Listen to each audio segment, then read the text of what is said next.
Pachinko, a beautifully wrought historical melodrama, is back for its necessary second season to fill in some holes, fiddle with loose ends, and extend the story even farther beyond the borders of Min Jin Lee's 2017 novel. It is a transitional season, which ends with little resolve and gaps still to fill.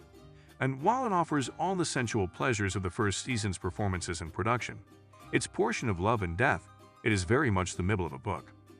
Unlike the novel, which proceeds chronologically, the series, returning Friday on Apple TV+, alternates between the present-day, 1989 Osaka, and the evolving story that gets us there. Season 1 began in 1915 before the birth of main character Sunja in Japanese-occupied Korea, then followed her through her country girl youth into a romance with handsome, dangerous Hansu. An unexpected pregnancy led to a marriage of convenience, later affection, with Izak, a Christian preacher. Together they moved to Osaka to join his brother Yosu and wife, Kyumi, where they become Zainichi, the term for Koreans living in Japan, a population much discriminated against. Incidents of prejudice dot the current season, almost as a reminder of what the first season firmly established. During the Second World War, Pachinko Season 2 opens with Hansu returning to Osaka. In the current scenario, he appears to have made it big and is greeted like a king when he returns home. Conversely, Sunja's two children are doing well in Osaka. Mozasu is a small ball of energy that flies around Osaka with his terrible Korean and Japanese, while Noah is a teenager. We are aware, though, that they are both teased at school for having garlic breath and smelly food. Despite having Japanese names at school, everyone appears to know a little bit about the kids' origins, even though they were both born in Osaka. 7 years have passed since Izak was imprisoned, and Sunja has survived the entire time thanks to her sales of kimchi and the generous assistance of Kyungdi, who is taking care of her children. We already know that Yosub's draft to a factory in Nagasaki the year before is not going to go well. When Mr. Kim, a guy, approaches Sunja in the market asking for her kimchi, she informs him that cabbage is no longer accessible and that she will need to find another way to live. The man appears to be a spy of some sort, Masasu informs her, and Sunja advises him to keep quiet, especially during such hazardous times. Still, I have to admit that the child is really cute and definitely onto something. A short while later, notes about the coming of the Americans are dropped from some aircraft overhead. Mozasu and Noah have quite different personalities. A mature Noah is incredibly smart and excels in his class, but he is also extremely timid and stays out of trouble with his peers, even when they make fun of him. However, Mozasu is pleased to demonstrate to his peers who is superior, although in a mixed Korean and Japanese manner. But Noah is furious, and he confides in his pastor about how he senses violence rising within him. In 1989, Solomon begins to hunt for financing for his own firm in an attempt to re-establish himself. I'm not sure whether this indicates he's moving forward with the Pachinko plan. It's probably not, but I'm also not sure what kind of business he's trying to support at this point. The treatment of the young man and young Sunja in the past is strikingly similar. It almost feels like nothing has changed in all these years. When Tetsuya, a friend of Solomon's, agrees to invest in his business, Solomon's former boss threatens Tetsuya and claims he is being duped.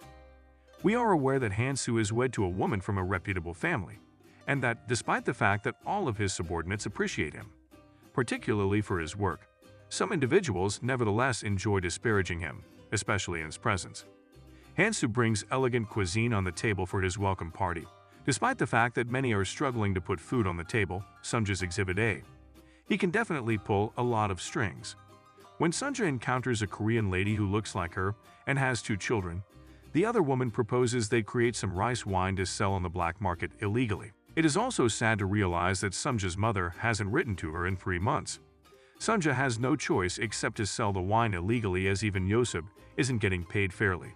However, Noah finds out that his schoolteacher is also Korean. His Korean name is written in a book that the teacher gives him.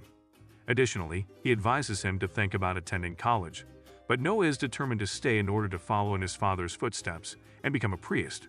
Okay, so-called dad. When the new Pachinko parlor opens in 1989, the backs get ready nicely, and Solomon is surprised to find that his parents have brought him a small present. Perhaps a really sizable one, a $700,000 investment.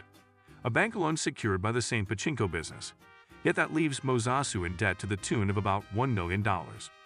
It appears as though banks are dispersing loans at an exponential rate, indicating that a catastrophic event is imminent.